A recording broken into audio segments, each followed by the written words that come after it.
Guys, welcome back to the channel and welcome back to Unlikely with two guests who are joining the show for the first time from AEW, Kyle Fletcher and Skye Blue. AEW Dynamite Beach Break on TBS and Max. Plus, we're just a couple days away. Phoenix, Arizona, AEW Double or Nothing happening May 25th. Kyle and Skye, thank you guys so much for joining us. I want to ask you guys both this question to start the show. Cool. How much pressure do you guys feel being the hottest couple in AEW history? I'll let you answer that one. Oh, God. The most pressure possible, actually. No, I love it. And Kyle, I need some advice before we get into wrestling and everything. Sure. So the name of the show is Unlikely. I feel like I want to, this show's like super important to me, right? Okay. And I want to get it tattooed on me, but I've never gotten a tattoo before. Okay. And honestly, I know both of you guys are tatted up, so you guys can both help me. But here's my predicament, Kyle. Okay. You know, I do a lot of interviews like in person. So when it's in person, I'm holding a microphone to someone, right? So I'm like, if I put Unlikely on the wrist, that'll be fly. Yes. Some people are telling me, no, put the Unlikely right above your kneecap. But to me, that gives off being like a little slutty. So some advice on where to put this? That gives me big like, can I swear on this show? You can say whatever you want, brother. I was going to say it gives me big fuckboy vibes. Really? Above the kneecap, right? Above the kneecap, yeah. A little bit slutty, like you said. So, Skye, any advice?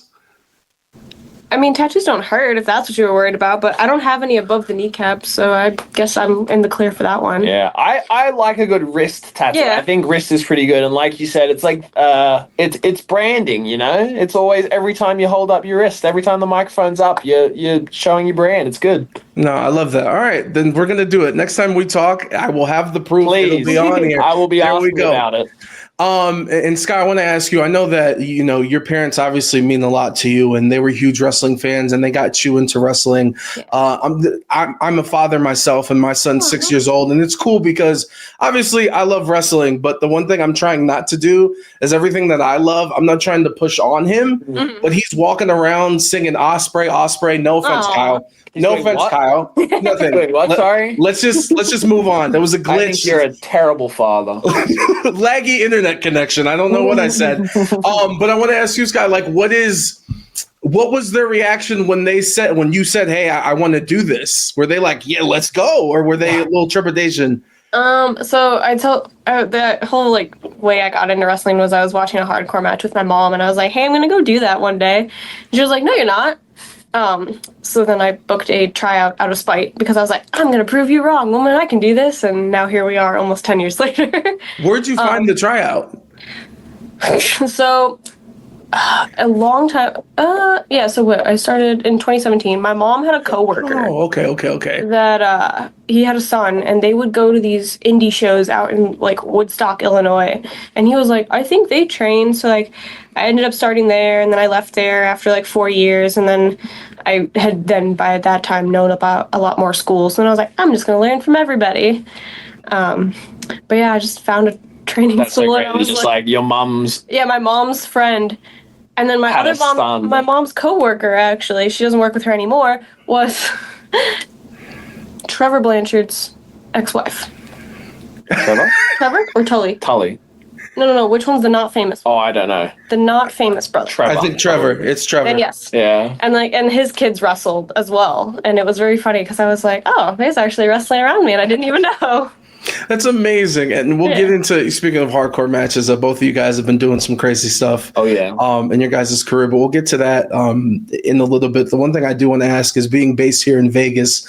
Obviously, last month there was a lot of wrestling events here in the city. Mm-hmm. And for me, walking around the strip, like it was just interesting seeing some of the dynamics of fans and veterans and people on the current roster, you know, just wrestling kind of invading the city. Cool. So I want to ask for both of you guys, what are some do's and don'ts for fans just in public? Oh, in a public like wrestling setting, I would say, or not even just like, even if you're at Target, you're at the mall eating, like whatever. Oh, as in like if they were going to approach us? Yeah. So if they see, like I'm at Target and you're doing what you're doing, like honestly, what are the do's and don'ts? As long as you are kind and respectful, I will give you all the time of day. I'll take a picture, I'll sign an autograph, whatever you want. I think it's just it's when people start to expect things from you just because you're a wrestler. Like, they just expect that you should give them the time of day, or just expect that you should give them a picture, and they don't say please, they don't say thank you, and it's like, that's the kind of thing that you'll start seeing me get a little bit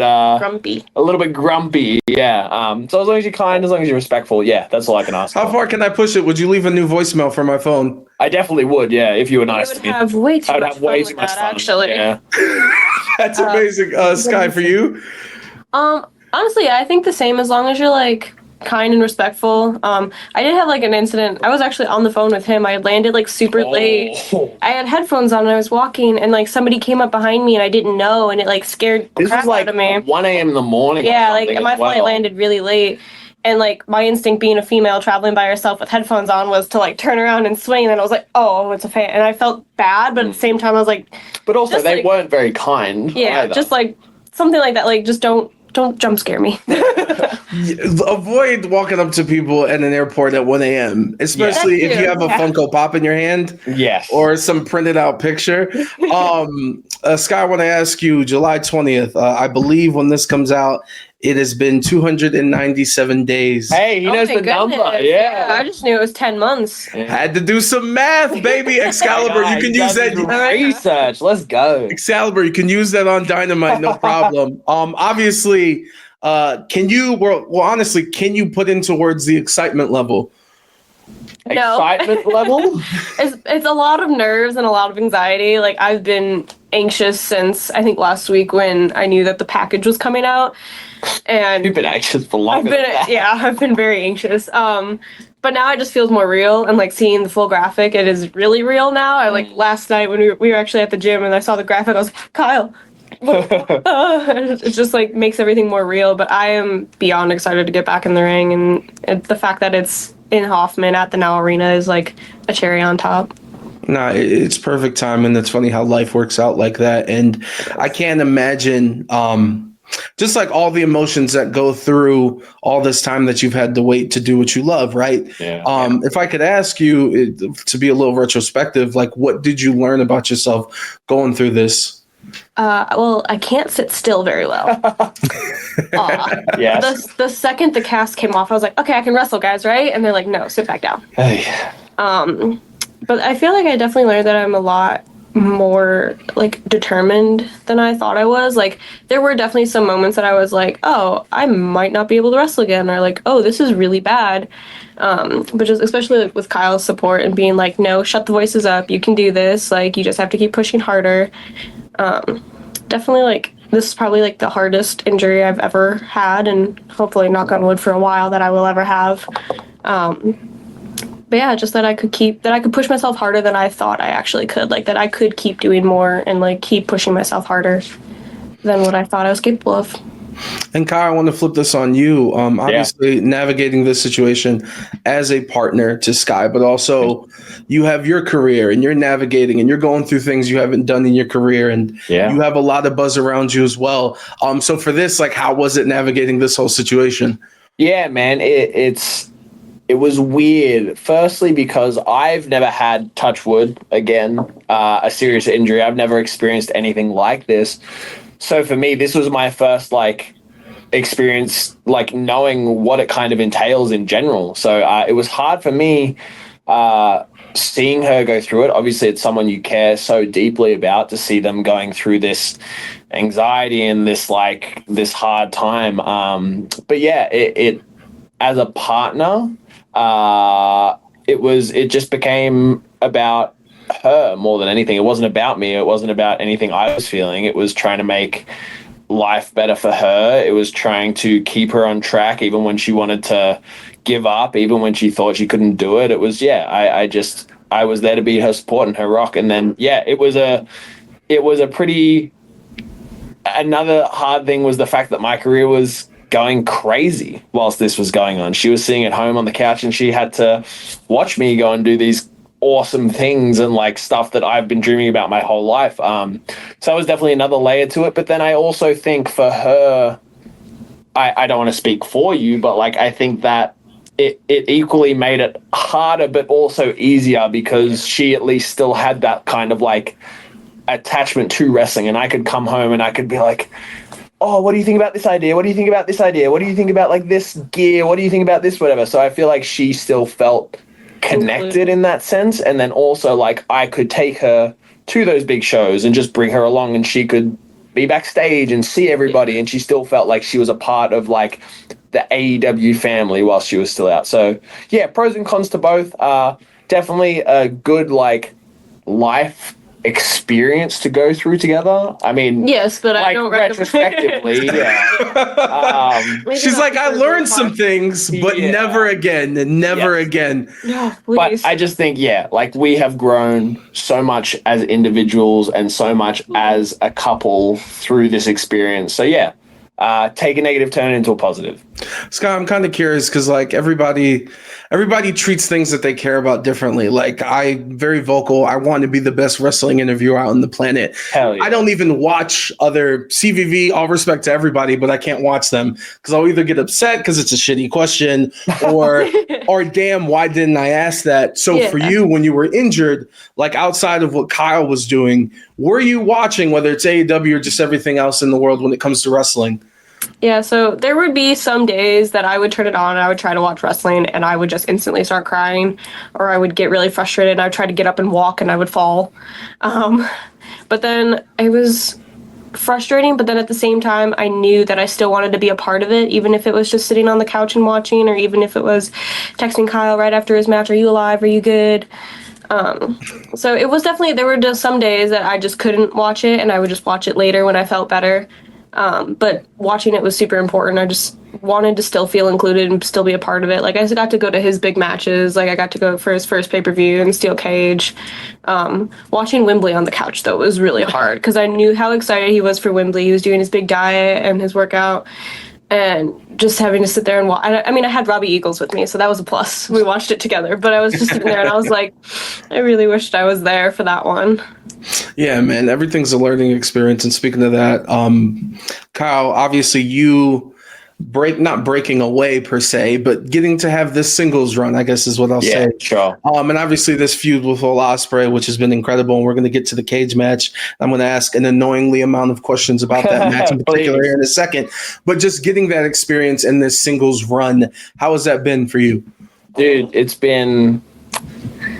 there's so many emotions around it. I think when you love something so deeply and you believe in yourself so deeply that you're destined to be great at something, it's kind of like it's a weird feeling when it all starts to kind of fall into place. Like, no one's going to believe me when I'm 12 years old saying I'm going to be the best wrestler of all time. Everyone's like, yeah, okay, brother. But now it's like getting to a point where I see people saying this as if it's like a real thing. And man, dude, I'm going to start getting emotional about this. Yeah, please help me. But it's so rewarding in so many different ways. I've literally been working my entire life to get to this point, and to just see it all come to fruition, to have these awesome matches, to wrestle my literal dream opponents. It's really special, man. No, it's real cool. And yeah, man, it's okay to have the tears and the emotions. You work hard, brother. You guys both do. Yeah. That's for Wednesday. Right? I'm going to be a basket case. Really? Like, I already know it. Yeah. Oh, it's going to be a beautiful thing. Oh, well, and Chicago too. Like, that's going to be great. Let's talk about some violence, shall we? Yes. The one thing I do enjoy about both of you guys is you guys have had some pretty intense matches, and Skye, you've been vocal about wanting to be a part and wanting AEW to have a female blood and guts match. Yes. Out of curiosity, who would be on your squad though? Each squad. What is it, 5? Oh, yeah, is it 5 people? 5, yeah. You can do 4 or 5. Do 5. Me, Julia Hart.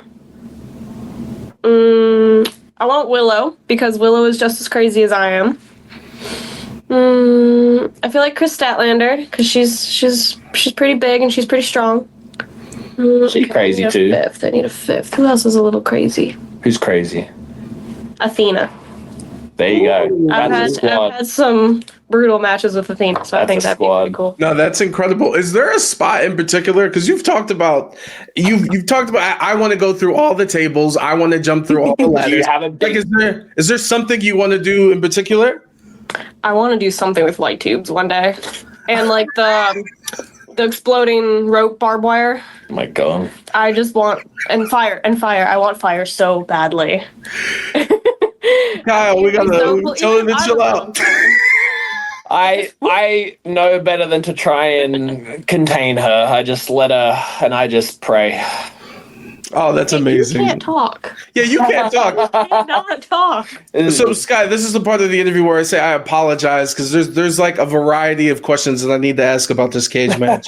This is my favorite match of the year. Hell yeah. It was absolutely incredible. First thing first, out of curiosity, with it being an actual cage match, means you're restricted in terms of if it was a street fight, we have the whole venue in theory. Yes. So having to put a match like this, was it different and difficult? As my son walks into the room, Sire, say hi. Say hi. What's going on? Hi. Hey, I'm at work, Papa. I love you. I'll almost be done. My name's Fletcher. I'm Miss Parker. Yes, you are my partner. Yeah? So, hey, Kyle, my question is, like, how difficult was it to have like the cage be kind of a restriction in that match? Yeah, I think. And don't break tapped out. Sorry. Go, Papa. Go. We don't talk about other wrestling companies while we're doing interviews. Go ahead. Nah, you're good. Even when the match got announced, I kind of had that feeling of like, yeah, like you said, a street fight, a TLC match, a ladder match, whatever. Like you have a lot more things at your disposal to be creative with. With a steel cage, you really have to think about, okay, how are we going to use this environment to make this match better? But then you also have to take into consideration that like the fans can't see as well into the ring. They can't follow all the little things that are going on because, like, yeah, it's harder to get the camera shots. It's harder to, you know what I mean? So, yeah, it was a lot of what's a creative hurdle, to say the least. But it forced us to think creatively. It forced me to think about how we can tie this into the story of the match. Like, very early on, it was Ospreay went for his handspring kick that he does 100 times every time he wrestles. And he couldn't do it physically because he hit the ropes and his feet hit the cage. He couldn't do his springboard forearm because there's not enough room in between the cage and the ropes. Just like things like that you wouldn't normally have to think about. You really need to take the time and think about, okay, and when you do take the time, it really elevates the match because fans can like, oh my god, he couldn't do that. Oh my god, he couldn't do that. What's he gonna do instead? And then like later on, he springs from the bottom to the top and then does the forearm, like that kind of stuff. So yeah, it forced us to think a little bit differently. But I was up for the challenge, to say the least. I have this big ass smile on my face because I can't wait for us to actually do a sit down and have more time to talk about all those little intricacies because it's fascinating to me. And like, I want to ask you, Skye, watching that match. First off, did you watch it live? What was your reaction? I got to be there in person for that one. And so what was going through your head? So it was funny because earlier in the day, like I had done some PT that day, and I ran up to Kyle. I was like, "Oh my god, I did bunny hops today. What are you?" And it was so cool. And he goes, "You don't want to know what I'm going to do today." And I was like, "Oh," and I actually like stood not in the crowd, in like the little sneaky spot where the doctors stand to watch it. And I remember them just climbing, and I was like, "Oh boy, here we go." And Alex Windsor, she actually texted me. She goes, "Are they going to do something crazy?" And I was like, "I am assuming so." And this poor girl stayed up to watch this match as she was back in London. And I was like, they're idiots, aren't they? And I was terrified. But thank God I could do bunny hops that day because then I was jumping to see if they were alive once they landed. I was like, "Are you good? Please move."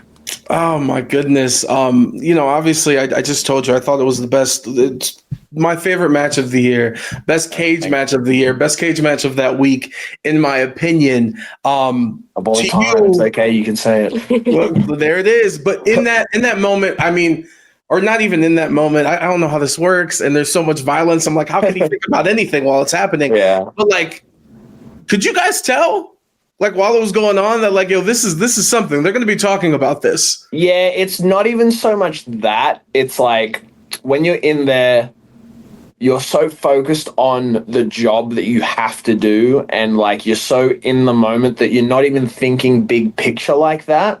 It's more so a feeling, and you can feel the energy, you can feel how everything's going. Like you can tell like, oh shit, that went really well. Oh shit, that went really well. Oh, this is going really well. And then like you get that response from the crowd. And I remember like, I think it might have been after the Spanish off the top, because like you can't think about anything else until that's over with. Like that's the big thing. You're like, all right, we got to get past that. Oh, okay.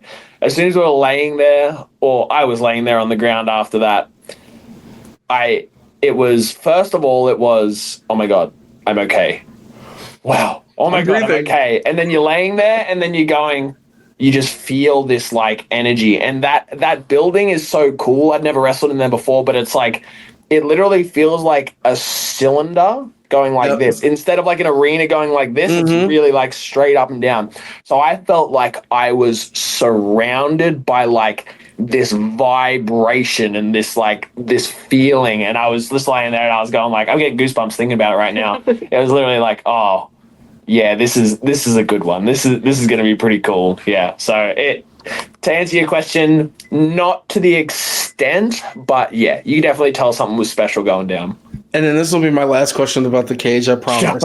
Because I got to ask Swerve about the powerbomb that he took on the cement block with Hangman, and I asked him about the recovery process. For you, not even with the Spanish Fly moment, but just the match in general, what was the recovery process? I was in the gym the next day. Are you dead ass? Yeah, work doesn't stop, brother. Never does. He's crazy. Bro, I've been talking on a microphone for 10 years. I've never been speechless. What do you mean you went to the... What'd you do, cardio? A light workout? Was it leg day? What did I do? I don't think you did. You had a black eye. I remember that. I think it would have just been my Monday workout normally is, my push day or something. Yeah. He's crazy. I told you. Let's move on. Both of you guys have had some pretty cool moments in AEW. Kyle, you've gotten to wrestle Jeff Hardy. Of course. Skye, you got to face Mercedes Moné for the championship. And I know you guys have a lot of respect and admiration for both of those. And it's kind of, for me on my side, there's certain people that I want to interview. And then when I start to think about it, it's like, well, what am I actually going to say if that moment happens other than I love you and everything that you've done? So to have these moments where it's like, no, you have to go out there and, there's a job at hand. Yeah. Can you, for Skye, with this moment with Mercedes in that match, like how did you process all of that? I honestly didn't believe it when I was told that I would be wrestling Mercedes that day. I was like, me? No. And they were like, yes, Skye, you're wrestling Mercedes.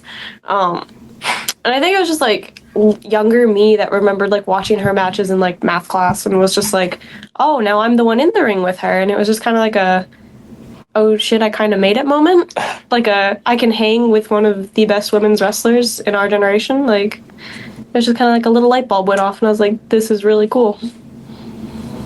And Kyle, for you with Hardy, with Jeff? Yeah. He was so excited. It's weird, right? Because like you said, there's a job at hand.